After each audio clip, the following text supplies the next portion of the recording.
Hello everybody, it's the Eight-Fingered Man here, and today I'm beginning my second video in a series on economic systems.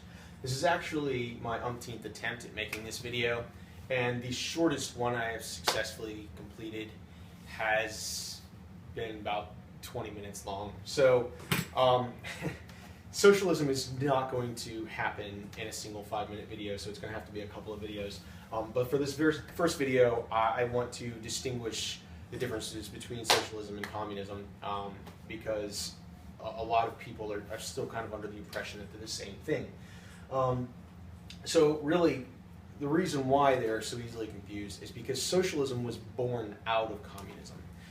Socialism is communism on a national scale, but the problem with using communism on a national scale is scarcity of property. There are only so many of everything.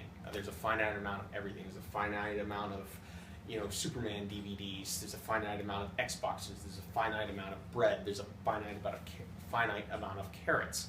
And because there's a finite amount of these things, to say that this communist quote-unquote country is going to distribute these items evenly to everyone is impossible when you're dealing with millions upon millions of people. There just isn't enough. It's just not there. So you're going to start running out. Like if you line up everybody in country at the distribution center, then by the time you get halfway or 3/4 of the way through the line, you're going to run out of product, and you're not actually going to have created equality among the people. You will have created a wealth disparity. The same kind of wealth disparity that you see in a free market system. Wealth disparity is not going to change between economic systems simply because there isn't enough of everything to go around. And that's just a fact of existence. It's a mathematical fact that can't really be disputed no matter how much you believe in your economic ideology. So the problem they had with communism was that in order to have a truly communist state, everyone has to have the same amount of everything. But there's not enough of everything for everyone in the system to get one of everything. So you had to create a bureaucratic system that determined who got what and how much of it. Now, there's enough food to go around to everyone. There's enough food to distribute to everyone in the socialist system. But food is not a generalized thing. It's a collective of millions and millions of very specific things. There's lobster tail, there's steak, there's corn, there's beef, a hamburger, low-grade beef, high-grade beef, high-fat beef, low-fat beef. There's wheat, there's bread, there's cereals, and there's soups, and there's different types of seasonings. Every single one of these individual items is too scarce in its existence to be evenly distributed to everyone on a regular basis in any amount, useful. If you distributed potatoes evenly to everyone in the population, every person might get a half a potato, and then you've got to wait until the next season. So it's not something that can be easily done. So you have to determine who gets what, and the bureaucracy determines, who gets the high quality beef and who gets to eat plain bread.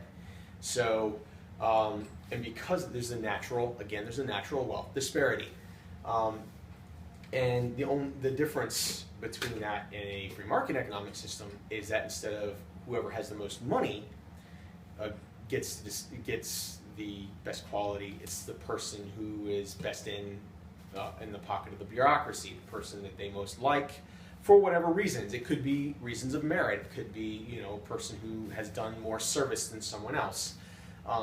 But in the end, the ultimate source is the approval of the bureaucracy. So the approval of the bureaucracy is going to determine who's going to get the best meat.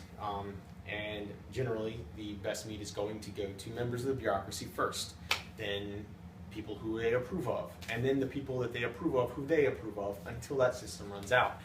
Then they're going to distribute the next best quality on down the line. And that's not because and it's not a hate thing. It's not even always a greed thing. I mean, it certainly can be in a corrupted system, but the fact remains that there's only so much of high quality beef to go around. So you can't give high quality beef to everybody. They'd get less than a bite, and it would be useless to them.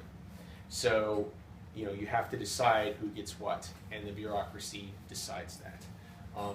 Whereas in communism, if you have a small group that's truly communist, you don't need that much. A couple of pounds of beef will be distributed to everybody equally for a single dinner, and it's not even using that much beef.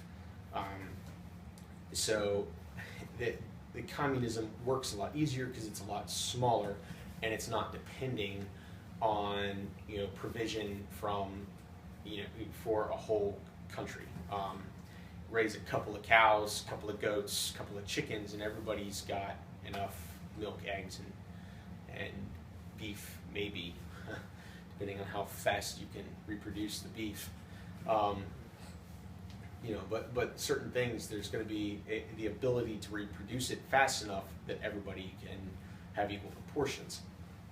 That can't be done on a national scale because you cannot reproduce cattle fast enough to meet the demands of every person, because you've got people that are being reproduced at a faster rate than cattle, and a single cow will only last a couple of weeks, and you have to, a human being's going to last, you know, dozens of years. So if you produce that kind of thing and you distribute it at that kind of rate to where everybody's going to have some, you're going to completely run out, and your stock is going to be irreplaceable. And that's just the nature of the beast, and that is why we have economic systems, is to distribute property in a way that it, you know, in a way that people can get what they need. So anyway, that's the difference between socialism and communism. Socialism is a lot greater scale, and because it doesn't work, communism doesn't work effectively on that scale, socialism, you know, kind of takes over and imposes it in a different manner, a completely different manner than communism, simply because there isn't enough to give a truly communist share of everything at that scale. You know, and you're talking millions or even billions of people in the case of China. So anyway, thanks for watching. This video is unnaturally long, and I'm sorry if it bored you. Next video, I will be talking about socialism a little bit more. Anyway, thanks for watching, and I'll see you in the next video.